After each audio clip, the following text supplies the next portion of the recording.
Dubai की जवान लड़कियां शादी के लिए लंगड़े मर्दों को ही क्यों चुनती। एक दिन जब मैं राज जानकर आपके भी होश उड़ जाएंगे। मेरा नाम जुनैद है। मैं राजस्थान का रहने वाला हूँ। मेरे घर के नीचे वाला पोर्शन काफ़ी टाइम से खाली पड़ा हुआ था। मेरा इरादा उसे किराए पर देने का था। मेरी फैमिली छोटी थी, इसलिए इतना बड़ा घर ज़्यादा यूज़ में नहीं आता था। हम लोग ऊपर वाले पोर्शन में रहते थे, नीचे वाला पोर्शन खाली ही पड़ा रहता था। मेरा घर एक पतली सी गली के अंदर जाकर था, जहाँ पर ज़्यादातर लोग रहना पसंद नहीं करते थे।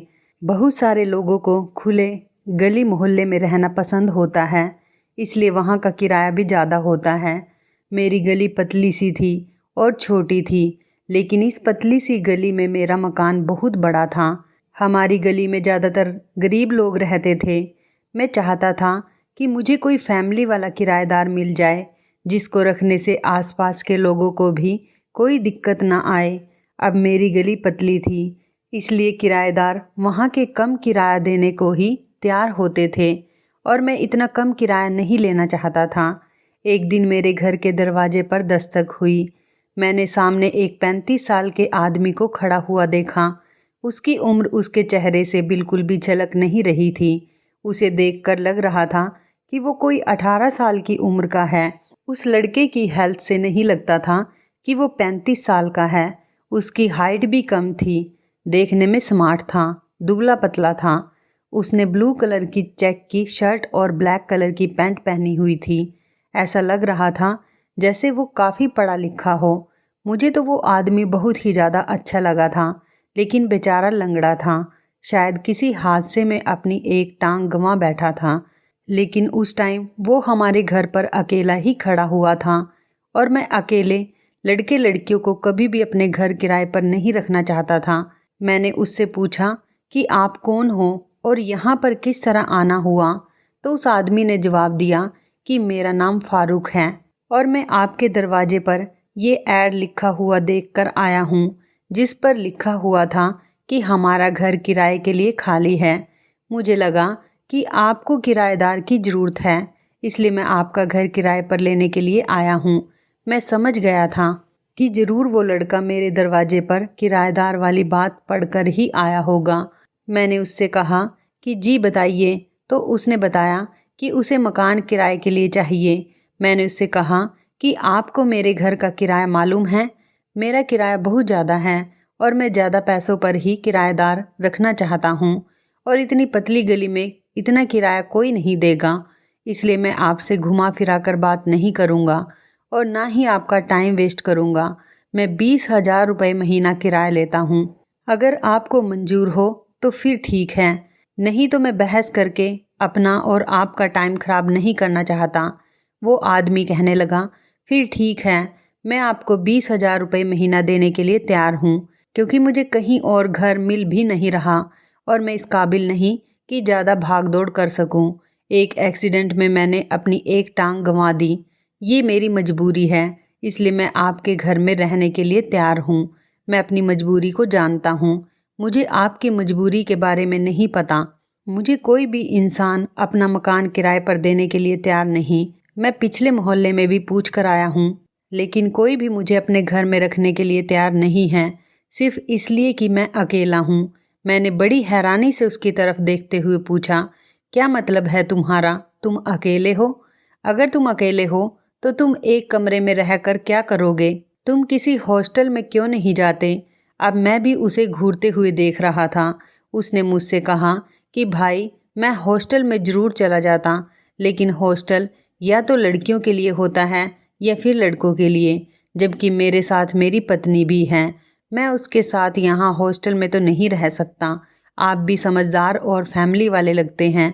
आपको पता होगा कि किसी औरत की हिफाजत करना कितना मुश्किल काम है, और यहाँ पर लोग हैं कि अकेले लड़के को मकान किराए पर देने के लिए राजी ही नहीं हो रहे। मेरी पत्नी और मेरी फैमिली में से कोई भी नहीं है। ना मेरी पत्नी की फैमिली वाले हमारे साथ रहते हैं, ना मेरे माता पिता। उस आदमी ने मुझे अपने बारे में सारी डिटेल बता दी थी। फिर मैंने पूछा, क्यों, तुम इस दुनिया में अकेले हो क्या? नहीं नहीं भाई साहब, मैं अकेले नहीं हूँ। मेरा परिवार दूसरे शहर में रहता है।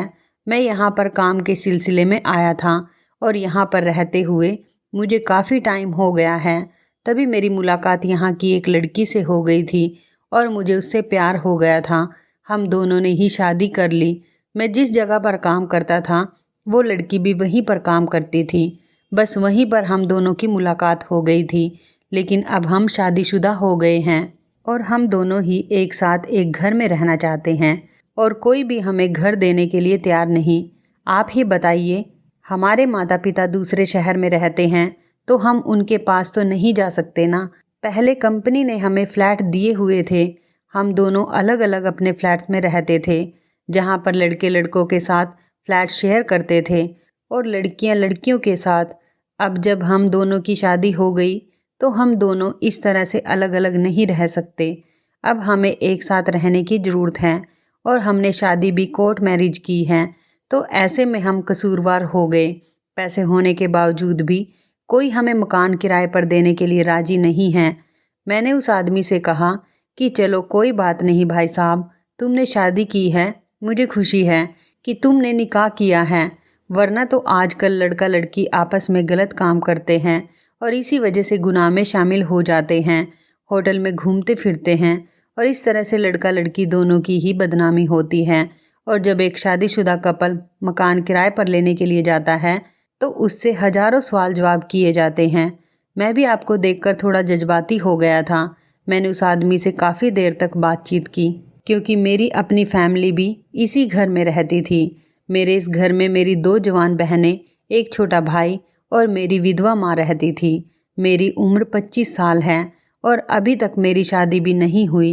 मेरे पिता की मौत अभी 4 साल पहले हुई थी और उनके मरने के बाद ही हमारे घर में बहुत सारी परेशानियां आ गई थी। मेरा काम भी कुछ ठीक नहीं चल रहा था। सोचा अगर मकान किराए पर दे देंगे तो शायद महीने में घर का कुछ खर्च निकल आया करेगा। वैसे भी नीचे का पोर्शन तो हमेशा ही खाली रहता है, तो क्यों ना उसमें किराएदार रखने के बाद कुछ पैसे ही कमा लिए जाएं। बहरहाल आज उस आदमी को अपने दरवाजे पर खड़ा हुआ देखकर मुझे उससे हमदर्दी महसूस हुई। मैंने उस आदमी से कहा कि भाई साहब, मैं आपसे ज़्यादा पैसे नहीं लूँगा, बस आपसे 15,000 ही ले लूँगा। बस तुम हर महीने टाइम पर किराया दे दिया करो, क्योंकि इस टाइम मुझे घर पर बहुत ज़्यादा परेशानियों का सामना करना पड़ रहा है और मुझे पैसों की सख्त ज़रूरत है। बाकी के लोग तो इस पतली गली में रहने के लिए 10,000 का किराया भी मुश्किल से दे पाते हैं, लेकिन अगर आप 15,000 में राज़ी हो तो आप मेरे घर में आकर रह सकते हैं। वो आदमी ये बातें सुनकर खुश हो गया था।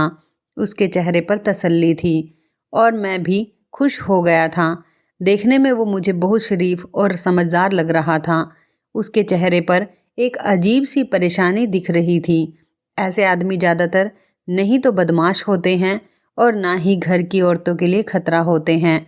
क्योंकि उनके पास अपनी पत्नी भी थी तो मैंने सोचा कि मैं उन्हें मकान किराए पर दे देता हूँ। लेकिन मैंने उनसे ये भी पूछा कि आपकी पत्नी आपके साथ आज क्यों नहीं आई? तो वो कहने लगा, जी वो मेरे साथ कैसे इस तरह से मकान ढूंढने के लिए जा सकती थी। मैंने उससे कहा कि वो अपने फ्लैट में ही रह रही है, जब मुझे मकान मिल जाएगा तो मैं उसे भी ले आऊँगा। देखिए, मैंने आपसे झूठ नहीं बोला है। मुझे पता है अगर मैं आपसे किसी तरह का झूठ बोलूँगा तो आप मुझे घर से निकाल देंगे। कल आप मेरी पत्नी को खुद देख लेना, मैं उसे कल ही लेकर आ जाऊँगा। उस आदमी ने मुझसे नीचे वाले पोर्शन की चाबियाँ उसी टाइम ले ली थी। मैं अपनी माँ को ये खुशखबरी सुनाने के लिए सीढ़ियाँ चढ़कर ऊपर जा ही रहा था कि मेरी माँ वहीं सीढ़ियों पर खड़ी हुई मुझे मिल गई। उनके चेहरे पर बहुत सारा गुस्सा नजर आ रहा था। वो सारी बातें तो सुन चुकी थी। मुझसे कहने लगी, जुनैद, तुम बहुत ज़्यादा बेवकूफ़ होते जा रहे हो। ऐसा लग रहा है तुमने अपनी अकल भी खो दी है। मैंने सुना था तुम बहुत ज़्यादा अक्लमंद हो, लेकिन तुमने तो ऐसे अकेले आदमी को ही मकान की फ़ौरन ही चाबियां दे दी। जब वो कल अपनी पत्नी को साथ लेकर आता, तुम्हें तभी उसे चाबियां देनी चाहिए थी।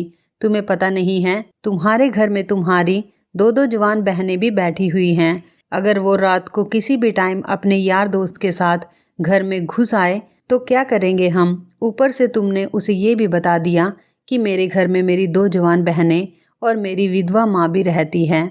इस घर में मैं बड़ी हूँ, मुझसे बड़ा कोई नहीं है। इस तरह किसी अजनबी को अपनी डिटेल नहीं देनी चाहिए बेटा। अम्मी की डांट सुनकर मैं खामोश हो गया था, क्योंकि मैं समझ गया था कि गलती मेरी ही है। मुझे इस तरह से किसी अजनबी के सामने अपनी फैमिली की डिटेल शेयर नहीं करनी चाहिए। फ़िलहाल अब जो हो गया था उसका तो ऊपर वाला ही मालिक था, मैं तो कुछ नहीं कर सकता था। जो बातें मेरे मुंह से निकल गई थी वो वापस तो आने वाली नहीं थी। खैर, मैंने सोचा था कि कल जब वो अपनी पत्नी के साथ आ जाएंगे तो देखा जाएगा, और अगले दिन ऐसा ही हुआ। सुबह के 8 बजे हमारे घर के बाहर एक बड़ी सी गाड़ी ने हॉर्न बजाया। मैं हैरान था कि उस आदमी के पास तो गाड़ी भी है, लेकिन गौर से देखा तो गाड़ी को वो आदमी नहीं बल्कि गाड़ी को कोई लड़की चला रही थी। लेकिन लड़की कोई मॉडर्न नहीं थी, सीधी सादी सिंपल सी लड़की थी। मैं समझ गया कि यकीनन वो अपने माता पिता की इकलौती औलाद होगी। उसके पास लगभग 20 लाख रुपए वाली कार थी, और 20 लाख रुपए की कार चलाना किसी आम इंसान के लिए बहुत बड़ी बात होती है। मैं उन्हें देखकर हैरान हो गया था। मैंने दिल में सोचा कि अगर ये लोग चाहें तो अपनी कार बेचकर मकान खरीद सकते हैं। उस लड़के ने मुझसे कहा कि आज से मेरी पत्नी आपकी बहनों की सहेली बनकर रहेगी, लेकिन फिर वो कुछ देर के लिए खामोश हो गया और अंदर चला गया। उसने अपनी पत्नी को कमरे के अंदर इस तरह से बंद किया जैसे वो कोई खजाना हो और मैं उसे चोरी कर लूँगा। मुझे तो बड़ी हैरत हो रही थी। कल तो उसने मेरे साथ इतना फ्रेंडली बिहेव किया था, जैसे मुझे अपनी पत्नी से मिलवाएगा, हमें अपनी लव स्टोरी की डिटेल सुनाएगा, लेकिन आज वो बिल्कुल ही अलग था। उसने कमरे के दरवाजे को बाहर से बंद कर दिया, जैसे मैं उसकी पत्नी को खा जाऊंगा। मुझे उसका ये बिहेवियर बहुत बुरा लगा, लेकिन फिर मैंने सोचा कि क्या पता उसकी पत्नी ने अपने पति को मुझसे बात करने से मना कर दिया हो। बहुत सी लड़कियां लड़कों को इसी तरह से अपने कंट्रोल में रखती हैं और अपने पतियों से वही करवाती हैं जो उन्हें करवाना होता है। लड़कियों की तो यही आदत होती है। फिर मैं ऊपर आ गया। मेरी अम्मी ने कह दिया कि देखो, इस आदमी ने तो तुम्हें अपनी पत्नी से मिलवाया तक नहीं। मैं ऊपर से सब कुछ देख रही थी। मुझे ये लोग थोड़े अजीब लग रहे हैं जुनैद बेटा। मेरी मानो तो इन लोगों से अभी से ही इनके आईडी कार्ड वगैरह की कॉपी ले लो। ऐसा ना हो कि कल को ये लोग कोई गलत काम करके यहाँ से भाग जाएं या हमारे घर से ही कुछ चोरी करके ले जाएं, तो हम लोग कहाँ जाएंगे। मैंने ऐसा ही किया। शाम के टाइम मैं नीचे गया तो उस आदमी से कहा कि भाई, मुझे कोई डॉक्यूमेंट्स पूरे करने होंगे तो आप मुझे अपना और अपनी पत्नी का आधार कार्ड और आईडी कार्ड की कॉपी दे दीजिए। मेरी बात सुनकर वो मुस्कुरा पड़ा और कहने लगा, भाई, मैं आपको अपना आधार कार्ड तो दे दूंगा। लेकिन वो सोचते हुए कुछ कहने लगा। दरअसल मेरी पत्नी बहुत कम उम्र की है। मैंने कहा, कम उम्र की है, इसका क्या मतलब है? तो वो कहने लगा, जी मेरी पत्नी की उम्र 21 साल है। मैंने उसकी बात पर मुस्कुराते हुए कहा, 21 साल है तो 18 साल की उम्र में तो आइडेंटिटी कार्ड बन जाता है और आधार कार्ड तो कभी भी बन जाता है। तो उस आदमी ने कहा कि अभी मेरी पत्नी की उम्र 21 साल हुई है, उसका आईडी कार्ड तो काफ़ी पहले ही बन जाता, लेकिन अभी उसने आईडी कार्ड बनवाने के बारे में सोचा नहीं। दरअसल वो अपने माता पिता की लाडली बेटी है, इसी वजह से उसने कभी अपना आईडी कार्ड बनवाने के बारे में सोचा ही नहीं। अभी तो मेरे पास उसकी कोई आईडी नहीं है। मैं अपनी पत्नी से बहुत मोहब्बत करता हूँ, क्योंकि वो मुझसे काफ़ी छोटी है। आप तो समझ सकते हैं 21 साल की लड़की की क्या अकल होती है। तो अभी तो उसका कोई आईडी कार्ड मेरे पास नहीं है। फिर मैंने उनसे पूछा कि अगर आपकी पत्नी का आईडी कार्ड नहीं है तो फिर आप दोनों ने शादी कैसे की? उसने बताया कि हमारा निकाह हो गया था। बड़े अच्छे मौलवी साहब थे। उन्होंने कहा कि लड़की अगर 18 साल की है तो कोई शर्त नहीं है, लड़की के बालिग होते ही निकाह हो जाता है। और मौलवी साहब ने बताया था कि कागजी कार्रवाई की भी कोई ज़रूरत नहीं होती। जब 4 गवाहों की मौजूदगी में वो एक दूसरे को पति पत्नी के तौर पर कबूल कर लेते हैं। अगर देखा जाए तो शादी करने के लिए डॉक्यूमेंट्स वगैरह इतने ज़रूरी नहीं होते, बस 2 लोगों का राज़ी होना ज़्यादा ज़रूरी है। वो लड़का मुझे ना जाने क्या क्या सुनाने लगा। मैं ये सोचने में बिजी हो गया था कि उसकी पत्नी इतनी कम उम्र की थी, जबकि उस आदमी की उम्र 35 साल थी। और फिर वो भी गाड़ी किस तरह से चला रही थी। जिसके पास अपनी गाड़ी हो, अपने माता पिता की वो इकलौती औलाद हो, इतनी बेवकूफ़ तो नहीं होगी। अब मैं ज़्यादा जिद बहस नहीं कर सकता था, क्योंकि इस आदमी के पास हर बात का जवाब होता था। मैं उससे जो भी सवाल करता वो मुझे उसका ऐसा पलट कर जवाब देता कि मैं हैरान हो जाता था और मजबूरन मुझे खुद ही खामोश होकर वहाँ से जाना पड़ता था। लेकिन अब कुछ ऐसी भी चीज़ें थी जो कि उस आदमी की कही हुई बातें अलग थी। कई बार उसने कहा था कि वह और उसकी पत्नी दोनों ही कंपनी में काम किया करते थे और वहीं पर उन दोनों का अफेयर चल गया था और उसके बाद उन दोनों ने शादी की। लेकिन जब भी मैं देखता वो अपनी कार में ही काम पर जाता था और उसके जाते ही लड़की भी घर से निकल जाती थी। ये बात बड़ी हैरान कर देने वाली थी कि अगर वो दोनों आपस में एक ही कंपनी में काम करते थे तो एक साथ भी तो घर से निकल सकते थे। फिर वो नए नए पति पत्नी थे, उनके दरमियान तो ये फ़र्क होना ही नहीं चाहिए था। एक दिन मैं ऐसे ही नीचे चला गया और उस आदमी से पूछा कि तुम कौन सी कंपनी में काम करते हो। उसने फटाफट मुझे उस कंपनी का एड्रेस दे दिया और उसके बाद उसने मुझे भी ये बताया कि वो क्या काम करता है, किस तरीके से करता है और उसकी कंपनी में कौन कौन बड़े बड़े लोग काम करते हैं। मैं तो उसके इन फटाफट जवाबों से खामोश ही रह जाता था।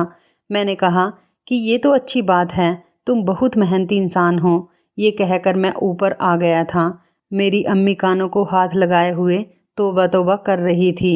मैंने हैरान होते हुए उनकी तरफ देखा और पूछा क्या हुआ है। तो मेरी मम्मी कहने लगी, जुनैद बेटा, ये तुमने कैसे लोगों को घर में जगह दे दी है। मैंने कहा अब क्या हो गया है अम्मी, क्या कर दिया है। मैंने तो सिर्फ उससे इतना ही पूछा था कि वो कहाँ पर काम करता है, कोई गुनाह तो नहीं कर दिया। मैं वहीं पर खड़ा था। मम्मी कहने लगी, मैंने कुछ ऐसा देखा है, मैं तुम्हें बता भी नहीं सकती कि मैंने क्या देखा है। मैंने कहा मम्मी, आप कितनी घुमा फिरा कर बातें करने लगी हो, अब बता भी दो ना, आपने क्या देखा है। मेरी बात सुनकर अम्मी ने कानों को हाथ लगा लिए और कहने लगी कि मैं क्या देखती हूँ जुनैद, कल मैं गैलरी से नीचे झांक रही थी तो मैंने देखा कि उस नए किराएदार की पत्नी बाथरूम से बाहर नहाकर निकल रही थी और उसने इतने छोटे छोटे कपड़े पहने हुए थे कि मैं तुम्हें बता भी नहीं सकती। हमारे घर में भी तो बेटियां हैं, हमारी बेटियां अगर उनको ऐसे छोटे छोटे कपड़े पहना हुआ देखेंगी तो उन पर क्या असर पड़ेगा। इस लड़की को तो कोई शर्म हया ही नहीं है। न जाने ये किस किस्म की लड़की है जो इस तरह के छोटे छोटे कपड़े पहनकर ही घर में घूमती है। जुनैद, मुझे इस लड़की का माहौल बिल्कुल भी पसंद नहीं आया। ये लड़की मुझे ठीक नहीं लगती। मैं कई दिनों से इस लड़की को छोटे छोटे कपड़े पहनते हुए घर में टहलता हुआ देखती हूँ। तुम सोच भी नहीं सकते बेटा, जिस तरह से लड़कियाँ फिल्मों में छोटे छोटे कपड़े पहनती हैं, ये लड़की बिल्कुल उसी तरह के कपड़े पहनकर फिरती है। मैंने इस लड़की को कल भी ऐसे ही कपड़े पहने हुए देखा था। एक दिन की बात नहीं है, ये तो रोज़ ही इसी तरह से बाथरूम से नहा कर निकलती है और वही कपड़े पहन लेती हैं। मान लो अगर कल को किसी और ने हमारे घर में जाकर उसे इस तरह छोटे छोटे कपड़ों में फिरते हुए देख लिया तो हमारा क्या होगा। लोग हमारी क्या इज्जत करेंगे। यही कहेंगे कि हमने कैसे किराएदार को घर में रखा हुआ है। अम्मी की बात सुनकर मैं भी डर गया था। फिर हंसते हुए कहने लगा, अम्मी जान, तुम लोगों की जासूसी मत किया करो। तुम्हें लोगों के घर में झांकने की क्या जरूरत आ पड़ी। पढ़े लिखे लोग हैं, कंपनी में काम करते हैं, इसलिए इस तरह के कपड़े पहनते होंगे। और आजकल तो वैसे भी माहौल छोटे कपड़े पहनने का ही है। और आपका क्या हक बनता है कि आप किसी की गैलरी से नीचे झांक कर खबरें लो और फिर तुम मसाले लगाकर मुझे बताओ। वो दोनों पढ़े लिखे लोग हैं, उनका माहौल बिल्कुल अलग है। अगर वो इस तरह के कपड़े पहनती भी है और उसके पति को इससे कोई ऐतराज़ नहीं है तो फिर हमें भी उसके ऐसे कपड़े पहनने पर कोई ऐतराज़ नहीं होना चाहिए। और इस तरह से कपड़े पहन भी लिए तो आपको कोई परेशानी नहीं होनी चाहिए। आप बेवजह उन लोगों पर निगाह मत रखा करो। मेरी बात सुनकर मेरी मम्मी भी हंस पड़ी और कहने लगी, ऐसी बात नहीं है बेटा, घर में 2 जवान बेटियां हैं, मुझे बस अपनी बेटियों की फिक्र लगी रहती है। कहीं कोई मेरी बेटियों पर उंगली ना उठा ले। मेरी बेटियां बहुत शरीफ हैं और फिर तुम भी तो मेरे जवान बेटे हो। ऐसी लड़कियां एक के बाद एक लड़के को अपने जाल में फंसा लेती हैं। खैर, तुम खुद नीचे जाकर किसी दिन उस लड़की के पति को समझा देना कि इस तरह के कपड़े पहनकर घर में ना घूमा करे, क्योंकि आसपास के लोग भी तो देख सकते हैं ना, और इस तरह से इस लड़की की खुद की भी तो बदनामी हो जाएगी। मैंने कहा, आप बिल्कुल ठीक कह रही हो अम्मी जी, लेकिन मैं उसके पति से इस तरह की बात नहीं कर सकता, वरना वो सोचेगा कि शायद मैं भी तुम्हारी तरह नीचे झांक झांक कर देखता हूँ। फिलहाल बात पूरी करके मैं अपने घर से निकल आया था, लेकिन मैंने सोचा था कि मेरी माँ, जो मोहल्ले से और आसपास के लोगों की वजह से परेशान और फिक्रमंद थी, वो बिल्कुल ठीक थी, और बिल्कुल ऐसा ही हुआ था। ठीक 2 दिन के बाद जब मैं सामान लेने के लिए अपनी गली से बाहर जा रहा था, तो मुझे किराना स्टोर पर खड़े हुए हमारे घर के सामने रहने वाले वाजिद साहब ने रोक लिया। साहब बहुत पढ़े लिखे आदमी थे और हमारी गली में रहते हुए तकरीबन उन्हें 25 साल हो गए थे। पूरे परिवार के साथ वो यहाँ पर रह रहे थे। वाजिद साहब के माता पिता की मौत हो चुकी थी। अब वो अपनी पत्नी और अपने बच्चों के साथ घर में रहते थे। मुझे देखते ही उन्होंने मुझे अपने पास आने का इशारा किया। कहने लगे, अरे जुनैद बेटा, मुझे तुमसे एक ज़रूरी बात करनी है। वाजिद साहब बहुत ज़्यादा परेशान लग रहे थे। मैंने कहा, जी वाजिद साहब, कहिए क्या बात है।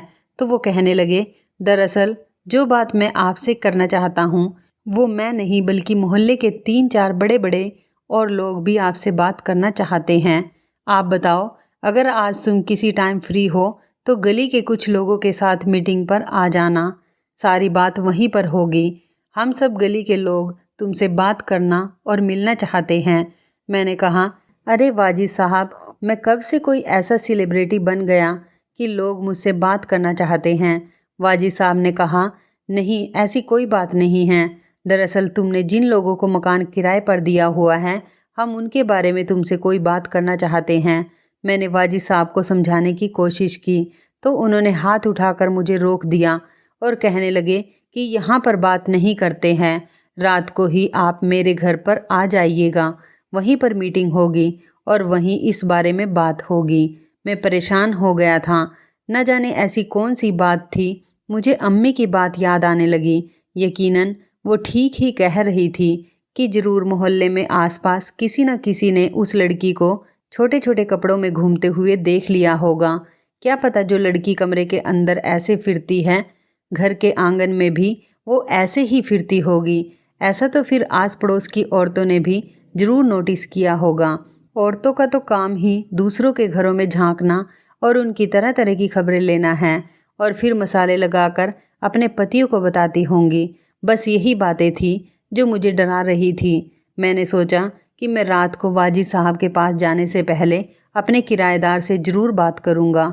वो वैसे भी मुझे 2-3 दिन से दिखाई नहीं दे रहा। मैं शाम के 7 बजे वाजिद साहब की तरफ निकल गया। उनके घर पर गया तो वहाँ पर गली के काफ़ी सारे लोग बैठे हुए थे और सबके चेहरे पर तेवर अलग ही दिखाई दे रहे थे, जिन्हें देखकर मैं डर गया। मुझे पता चल चुका था कि ये लोग बहुत ज़्यादा गुस्से में यहाँ पर बैठे हुए मुझे देख रहे हैं और मुझसे बड़े नाराज़ लगते हैं। मैं जब गया तो मैंने जाते ही उन लोगों से पूछा कि क्या बात है, मैं आपके गुस्से की, नाराज़गी की वजह जान सकता हूँ। उन्होंने कहा, देखो बेटा जुनैद, हम सब शरीफ लोग हैं, इस मोहल्ले में रहते हैं और तुम्हारे घर में जो किराएदार आए हैं उनकी हरकतें बिल्कुल ठीक नहीं हैं। तुम्हारे घर में जो किराएदार आदमी है वो रंग बिरंगी लोगों को घर में लेकर आता है। मैंने कहा, आप लोग कैसी बातें कर रहे हैं? मैं तो मकान मालिक हूँ, अपने किराएदारों पर यकीन रखता हूँ और नज़र भी रखता हूँ। वो तो सिर्फ पति पत्नी हैं जो एक साथ पता नहीं कब से रह रहे हैं और आज आप लोगों को इतने महीनों बाद ये बात याद आई है। उन लोगों को यहाँ पर रहते हुए 4 महीने हो गए हैं। कहीं आप लोगों को इस बात की तकलीफ़ तो नहीं हो रही कि जुनैद को इतना ज़्यादा किराया कैसे मिल रहा है? इतनी पतली सी गली में घर होने के बावजूद भी मेरी बात सुनकर वाजिद साहब ने नाराज़गी से मेरी तरफ देखा। कहने लगे, हमें तुम्हारे मुंह से ये बातें सुनकर बहुत अफसोस हुआ। जुनैद बेटा, हमने तो नहीं सोचा था कि तुम हमारे बारे में इतना गलत सोचते हो। बात यह है कि तुम्हारा घर अब घर नहीं रहा, तुम्हारा घर अब कोई और जगह ही बन गया है। मैंने खड़े होकर गुस्से में आकर कहा, अरे आप लोगों को क्या मतलब है? तो वाजिद साहब ने कहा कि हमारा मतलब बिल्कुल साफ है। तुम्हारे घर में तरह तरह की औरतें आती हैं। उन लड़कियों का चेहरा तो ढका हुआ होता है, लेकिन हम उन लड़कियों को आते हुए काफ़ी टाइम से देख रहे हैं। हर 15 दिन में एक नई लड़की तुम्हारे घर पर आती है। पता नहीं तुम्हारा ध्यान कहाँ पर होता है। शायद ज़्यादा किराया देखकर तुम्हारी आंखें खुल गई हैं और दिमाग बंद हो गया है, वरना हमें तो साफ नज़र आता है कि तुम्हारे घर में हर 15 दिन में एक नई औरत आने लगी है। तुम्हें इन लोगों को मकान किराए पर दिए हुए कितना टाइम हो गया? इतने दिनों में ही हम यहाँ पर 4-5 लड़कियों को आते हुए नोटिस कर चुके हैं और अब भी उन लोगों को यहाँ पर रहते हुए 6 महीने भी नहीं हुए हैं। तुम्हें क्या लगता है हम सब बेवकूफ़ हैं? बाकी लोगों ने भी ऐसी ही बातें कही हैं। वो आदमी हर बार किसी नई लड़की को लेकर आता है, या तो वो किसी दूसरे को भी बुलाता है, या फिर वो लोग तुमसे कोई बात छुपा रहे हैं। देखो जुनैद बेटा, हमें तुम पर बहुत भरोसा है। तुम जवान हो, अब तुम्हारे पिता भी इस दुनिया में नहीं, इसलिए हमारा काम तुम्हें समझाने का है। और हम सब भी इसी मोहल्ले में रहते हैं, सिर्फ तुम ही इस मोहल्ले में नहीं रहते बेटा, बाकी और भी लोग रहते हैं और सबकी बेटी बहू की इज्जत है यहाँ पर। ऐसे में अगर हमारे मोहल्ले में ये काम शुरू हो जाएगा तो फिर हम लोग कहाँ जाएंगे? मुझे सबकी बातें सुनकर बहुत ज़्यादा गुस्सा आ रहा था। मैंने कहा, अगर आप लोगों को ऐसा ही लगता है तो आप सब लोग उस आदमी को अपने पास बुलाकर उससे बात कर लें। मैंने तो जब उसे किराए पर मकान दिया था तो तब उसके पास एक ही लड़की थी और वो उसकी पत्नी है।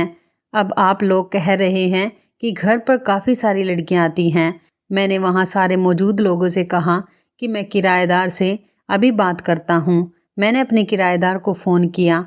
उसने कहा कि मैं रास्ते में हूँ, मुझे घर पहुँचने में अभी 20 मिनट लगेंगे। मैंने उससे कहा, घर जाने के बजाय तुम नुक्कड़ वाले घर में आ जाना, मैं तुम्हें बाहर लेने आ रहा हूँ। थोड़ी देर के बाद वो आदमी हमारे बीच में बैठा हुआ था। उसके सामने सब लोगों ने अपनी अपनी शिकायत रखी तो उस आदमी ने लोगों की यह बात मानने से साफ इनकार कर दिया कि वहाँ पर कोई लड़कियाँ आती हैं। कहने लगा कि मैं अपनी पत्नी के साथ रहता हूँ और जुनैद मेरी पत्नी को जानता है। मैंने कहा, मैंने आपकी पत्नी को एक बार ही देखा है, मगर ये सब लोग कह रहे हैं कि तुम्हारे घर में अलग अलग औरतें आती हैं। क्या यह बात सच है या झूठ? अब इस बात का जवाब तो आप ही लोगों को दे सकते हो। वो आदमी कहने लगा, बिल्कुल नहीं जनाब, ये सब लोग झूठ बोल रहे हैं। मैंने कहा, क्या मैं आपकी पत्नी का चेहरा देखकर इन्फॉर्मेशन ले सकता हूँ कि घर में तुम्हारी पत्नी ही आती है या फिर कोई और लड़की आती है? मेरे इस तरह से कहने पर वो भी बुरी तरह से घबरा गया था। वो कहने लगा, आप ऐसा नहीं कर सकते। मैं मानता हूँ कि 2-3 लड़कियों को मैं यहाँ पर लेकर आया हूँ, पर मैं कोई गलत काम नहीं कर रहा। वो सब मेरे साथ शादी करके यहाँ पर आती हैं और शादी करने के बाद साथ रहने में कोई गुनाह या कोई बुरी बात तो नहीं।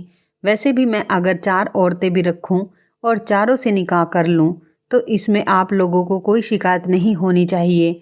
मैं तो मोहल्ले के लोगों से भी ज़्यादा बातचीत नहीं करता, बस अपने काम से काम रखता हूँ।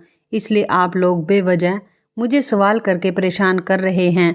मैंने कहा, भाई साहब, आपने मुझसे कहा था कि एक ही लड़की है, अब 3-4 लड़कियों की बात कर रहे हो, जबकि मोहल्ले के लोगों को पता है कि आप हर 15 दिन में नई लड़की लेकर आते हो। तो वो आदमी कहने लगा, इसमें क्या परेशानी है? वो सारी लड़कियां खुद आती हैं, अपनी मर्जी से आती हैं।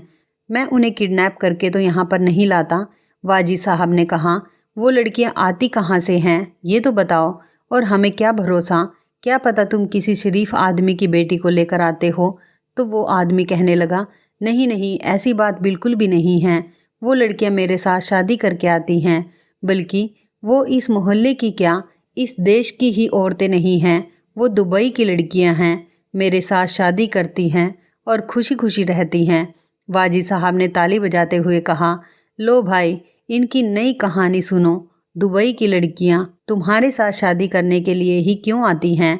हम तो इस बात को नहीं मान सकते। और वहाँ की औरतें इस तरह से दुबई जैसी इतनी अच्छी जगह को छोड़कर यहाँ आकर क्यों रहेंगी? और तुम जो लड़कियां लेकर आते हो उनका चाल चलन ही अलग होता है।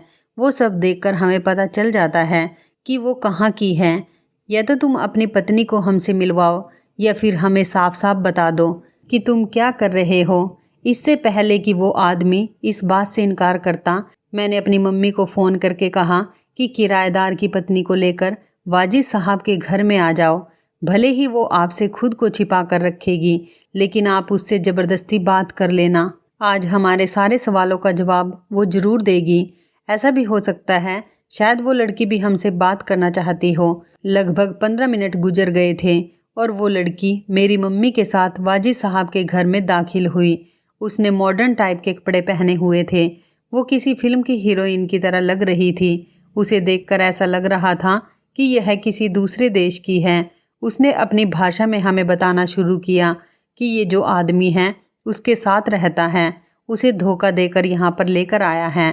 इस आदमी ने पहले सोशल मीडिया के जरिए मुझे फंसाया और जब मैं यहाँ आई तो मैंने देखा कि ये कोई लड़का नहीं बल्कि ये तो 35 साल का आदमी था।